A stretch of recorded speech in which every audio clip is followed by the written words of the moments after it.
Fala nação atleticana, tudo bem com vocês? O meu nome é Luiz, sejam bem-vindos ao canal Palavra do Atleticano. E no vídeo desse domingo nós vamos falar do empate entre Bahia e Atlético Paranaense em partida válida pelo Campeonato Brasileiro. Então fiquem comigo que logo depois da vinheta a gente volta para falar sobre tudo o que aconteceu nesse confronto.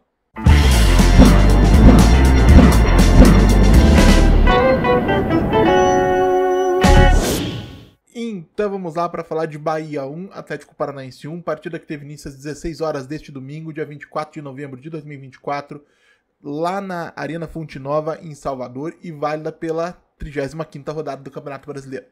E para enfrentar o Bahia, o treinador argentino Lúcio Gonzalez apostou pela manutenção da base da escalação, que venceu o Atlético Mineiro e o Atlético Goianiense em sequência na Liga Arena. Matheus Gamarra substituiu o capitão Thiago Heleno, suspenso depois de ter sido expulso diante do Dragão no último final de semana. E Eric, que sentiu dores musculares durante a semana de treinamento, cedeu o lugar a Gabriel. Tá? Além disso, o Bruno Zapelli foi talvez a grande novidade dessa escalação. O camisa 10 argentino acabou assumindo a posição do João Cruz, que iniciou o confronto no banco de reservas. E mais à frente nós tivemos Nicão, Pablo retornando de suspensão e Tomás Coelho. E o que a gente viu desde o primeiro minuto, já durante o primeiro tempo, é que o Atlético, mais uma vez, marcando em bloco baixo e encontrando muitas dificuldades para manter a posse da bola. Tanto é que a gente teve 31% de posse de bola nesses primeiros 45 minutos, um índice baixíssimo, mas dentro do padrão daquilo que o Lúcio tem se proposto a fazer, gostemos ou não, como vocês sabem, particularmente eu não gosto.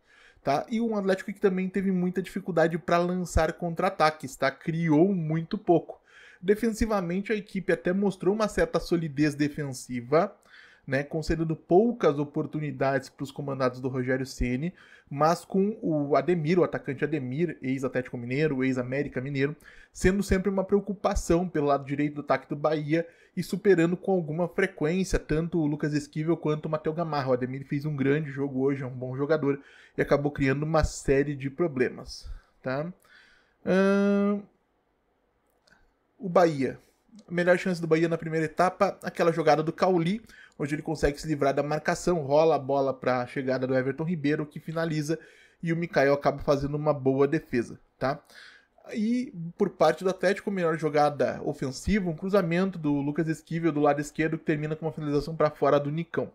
E aí, lógico, tudo isso acontece se as equipes voltam para o vestiário para ouvir a comissão técnica de cada lado durante os 15 minutos de intervalo. E quais eram os desafios do Lúcio Gonzalez para que o Atlético pudesse sonhar em sair de Salvador com uma vitória? Lógico, primeiro e antes de mais nada, estancar a sangria que era o lado esquerdo da defesa do Atlético, né? Estancar ou neutralizar a ameaça que representava o Ademir desde o primeiro minuto, independentemente se reforçando aquele lado com mais um jogador, se estabelecendo algum nível de cobertura, se reduzindo o espaço entre as linhas, né? Fazendo o Coelho voltar mais ou de repente avançar menos para poder sufocar o Ademir, ele não conseguir receber a bola com espaço suficiente para acelerar, né? Para conseguir superar o seu marcador. E também, claro, encontrar uma maneira, um caminho para que o Atlético criasse perigo para o gol do Adriel. Porque, caso contrário, o Atlético acabaria sendo pressionado e dominado, que foi, infelizmente, o que acabou acontecendo. O Atlético cada vez mais encurralado pelo Bahia e concedendo oportunidades, tá? Diferente do primeiro tempo. No segundo, o Bahia realmente criou uma série, inúmeras oportunidades, algumas oportunidades para marcar, e acabou transformando o Mikael num dos grandes personagens da partida, com uma série de boas defesas. Mikael, formado pelas categorias de base do clube, goleiro de seleção brasileira de base, desejado por clubes europeus. A gente tem a felicidade e a sorte de poder contar com um goleiro desse nível, mas eu tô me antecipando. Tá? Antes de mais nada, a gente precisa falar também sobre o gol marcado pelo Atlético. Né? O Filipinho encontra o Tomás Coelho pelo lado esquerdo do ataque, um bom lançamento longo com a bola no chão, e infelizmente o Atlético não conseguiu criar praticamente nada ao longo dos 90 minutos, e o Coelho, vivendo grande fase, consegue superar a marcação do lateral direito do Bahia, o Gilberto, para levar a bola até a linha de fundo, rolar para trás e encontrar o Nicão ali na região da marca do pênalti para bater e abrir o placar pro Atlético aos 16 minutos do segundo tempo, mais ou menos. E na sequência o que a gente tem é um Bahia, lógico, aumentando ainda mais a agressividade com a qual buscava a marcação de um gol. Tanto é que durante os 45 minutos do segundo tempo, durante toda a etapa complementar, o Bahia teve impensáveis 79% de posse de bola, né? Foram 18 finalizações contra 6 no primeiro tempo, com 18 finalizações e 6 grandes chances criadas pelo Bahia no segundo tempo. Vocês vão me desculpar a confusão, gente. Estou testando um sisteminha novo de gravação e ainda estou me adaptando. E vamos ver aqui. E o Mikael, como eu acabei de dizer, acaba se transformando em um dos principais personagens da partida, justamente por impedir que o Bahia transformasse essas oportunidades que foram criadas em gols e aí, consequentemente, saísse de campo com uma vitória. Agora, o Atlético, como vocês já sabem, não saiu de campo com a vitória. Para a felicidade de todos os torcedores da Arena Fonte Nova e a surpresa de nenhum atleticano que acompanha essa temporada frustrante, que é o 2024 Atlético Paranaense, aos 93 minutos o Bahia cobra um escanteio, o Gamarra afasta mal a bola com o pé direito, o Everaldo bate a bola cruzado, né, tentando o gol e acaba encontrando o Biel para desviar a bola para o fundo das redes do Mikael e aí sim dar números finais ao placar. A partida termina empatada em 1-1. O milionésimo ponto que o Atlético Paranaense entrega nos minutos finais nesse ano, eu acredito que o Biel deve ter direito a algum prêmio comemorativo, de repente um chaveirinho. Tá? E, gente, falando um pouquinho sobre esse resultado, no contexto geral de tudo, um empate que a grande maioria de nós teria assinado se fosse proposto antes do jogo. Agora, por outro lado, mais uma vitória que escapa nos minutos finais por uma desatenção coletiva somada a um erro individual. O Atlético tem um problema muito sério em conseguir reter vantagens nos minutos finais. Isso é uma coisa assombrosa, eu nunca vi nada nem parecido com isso. Tá? Em termos de destaques individuais, o Mikael, acho que é o primeiro nome que tem que ser citado, não fosse ele, o Atlético certamente teria perdido essa partida por 2-1, 3-1, 4-1, enfim, quanto cada um julgar que o Bahia merecia pelo que criou. Tá? O Lucas Belez e o Matheus Gamarra fizeram uma boa partida, tá? Embora ambos tenham cometido erros. O Tomás Coelho segue sendo decisivo e eu vou dar uma moral pro Nicão também, que fez um jogo ruim, mas mais uma vez marcou, né? O Nicão que tem marcado aí com alguma frequência desde a chegada do Lúcio. E o que me frustrou, além, lógico, da vitória perdida nos minutos finais mais uma vez? Um Atlético Paranaense acovardado, excessivamente defensivo, diante de um Bahia que não vive uma grande fase, tá? E não me tomem aqui por algum tipo de maluco, eu não tô afirmando, ou em nenhum momento me passou pela cabeça, que o Atlético iria até a Arena Fonte Nova para dominar os donos da casa, tá? Mas seria importante, seria fundamental até que a equipe tivesse um plano de jogo que envolvesse ter soluções também com a bola para contra-atacar, para levar perigo para o gol adversário, até como uma maneira de se defender. Eu acho que falta muito esse entendimento no futebol brasileiro de que você contra-atacar, que você causar perigo à meta adversária, acaba desestimulando a equipe da casa, nesse caso do Atlético Paranaense, a se lançar de maneira tão agressiva para o campo de ataque, com o medo do que isso pode significar em termos aí de risco, né? Aqui a gente prefere muitas vezes se enfiar no campo de defesa com 5 defensores, como o Lúcio fez hoje também, colocando o Fernando para fechar a linha de 5 com o Esquivel. E isso não me agrada, tá? Por quê? Porque o Atlético Paranaense tem um elenco que tem condições de fazer mais e melhor, mesmo dentro do contexto de um modelo de jogo reativo, defensivo. E, gente, o que é preciso compreender é que modelo de jogo é uma expressão que ela engloba muita coisa. Mas, grosseiramente, numa redução aí, para que a gente possa falar um pouquinho sobre isso, modelo de jogo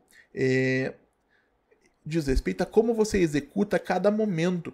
Ou seja, como eu me defendo, como eu ataco, como eu faço a transição defensiva, como eu faço a transição ofensiva. E dentro desse modelo que o Lúcio e o Autori têm idealizado desde que eles assumiram o comando da equipe, né, com a demissão do Martin Varini, o que a gente percebe é que a parte ofensiva, como eu ataco, como eu faço a transição ofensiva, ela foi trabalhada de maneira muito simplória, muito rústica, muito tosca.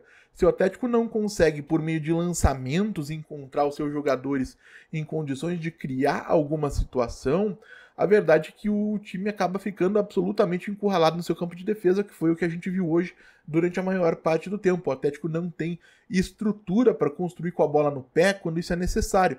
Tanto é que o Lúcio acaba expondo, como expôs hoje, o Bruno Zapelli, as críticas do torcedor, não que elas não sejam merecidas, o Bruno não foi bem mesmo. Agora, para um time que não consegue pôr a bola no chão e jogar, você ter um criador como o Zapelli e exigir que ele tenha rendimento nesse contexto é muito cruel. Você acaba colocando o jogador num cenário que é terrível para ele. Esse Atlético hoje, jogando como joga, você pode tirar o Bruno Zapelli, por exemplo, e colocar o Riquelme, o Ortega, o Aimar, quem quer que você considere um grande meio atacante argentino, e a coisa não vai acontecer, porque esses jogadores, para poderem funcionar, para poderem potencializar o contexto coletivo, e eu não estou comparando o Zapelli a nenhum deles em termos de qualidade, estou comparando em termos de característica, eles precisam de um time que ponha a bola no chão, que jogue, que se aproxime, que dê opções e que, nesse cenário, acabe permitindo que esse jogador dite o ritmo das jogadas ou procure, encontre soluções para colocar os companheiros em condições de finalizar ou de dar o último passe. O Zapelli jogou muito mal hoje, sim. Acho que é importante que se reconheça isso, porque senão a gente acaba sendo... acaba não sendo sincero, acaba não sendo justo com o torcedor que tem a sua frustração com o jogador, mas dentro de um cenário que não era para ele. Se o Lúcio quer usar o Zapelli, ele precisa dar opções para que ele possa jogar. Tanto é que o Pablo não foi bem, o Nicão não foi bem, o Coelho lutou muito e acabou conseguindo produzir uma jogada de gol, mas também não conseguiu produzir com o volume que a gente viu em outras partidas, justamente por esse motivo, porque o Atlético não tinha nada para fazer com a bola no pé. Até acabei dando uma esbarrada no microfone. Espero que não tenha estourado o áudio. Enfim. Porque, gente, o que eu quero dizer com tudo isso é que o Atlético precisa se tornar um pouquinho mais senhor do destino das partidas, ter um pouquinho mais de controle sobre como as coisas vão acontecer. A gente acaba colocando toda a responsabilidade, entre aspas, de determinar o resultado nas mãos do adversário quando o Atlético abre completamente a mão de jogar. E sejamos francos, tá? Se a gente considerar o que as equipes jogaram dentro de campo, o Bahia fez por merecer uma vitória, tá? 74% de posse no global, 25 finalizações a 6, 7 grandes chances criadas contra somente 2 e parou somente na falta de pontaria dos seus atacantes, que são bons jogadores, é uma situação completamente pontual, e nas defesas do Mikael, tá? Eu sei que justiça é um princípio que não se aplica em futebol, né? Justiça no futebol é bola na rede, como todo mundo gosta de falar, mas a minha sensação é que se esse jogo fosse jogado 100 vezes, o Atlético provavelmente teria perdido 99. A grande sorte que nós tivemos é que o jogo que nós não perdemos foi o primeiro, tá? E aí, gente, falando um pouquinho da sequência, a gente tem um fechamento da rodada até terça-feira. O Atlético, ao final, terá aí entre 3 e 4 pontos de vantagem sobre o 17º colocado, que é o último clube na zona de rebaixamento. E, na sequência, recebe o Fluminense no próximo domingo na Liga Arena, em busca de mais uma vitória para aí, quem sabe, chegar aos 44 pontos e terminar essa temporada de uma forma um pouquinho mais tranquila, né? Um pouquinho menos preocupante para o seu torcedor. Torço que durante essa semana, de repente, a gente consiga ter um Fernandinho um pouquinho mais em forma para poder jogar fisicamente mais em forma, né? Em ritmo de jogo, o Fernandinho está recuperado clinicamente. Para poder jogar um pouco mais, o Fernandinho é um jogador que faz muita falta para o Atlético, porque Gabriel, Eric, Filipinho não têm a mesma capacidade de leitura de jogo, de encontrar espaços, de criar passes que tem o Fernandinho. Ele é um diferencial técnico muito grande e ele permitiria, por exemplo, ao Bruno Zapelli hoje, caso estivesse em campo durante mais tempo, ser um jogador mais útil. Ou o próprio João Cruz, quem quer que estivesse ali numa região que acabou sendo pouco acionada por falta de capacidade de passe desses jogadores de defesa. Enfim, gente, um resultado que, no final das contas, é bom, numa circunstância que acaba sendo frustrante mais uma vez. Mas quero saber também a opinião de vocês, claro, deixem aí nos comentários o que vocês acharam do jogo, quem foi bem, quem foi mal e por quê. E se você está chegando agora, eu vou pedir que você deixe o seu like, se inscreva no canal, compartilhe conteúdo em redes sociais. A gente volta a falar do Atlético Paranaense amanhã, aqui no canal Palavra do Atleticano. Muito obrigado mais uma vez pela atenção de todos e até a próxima.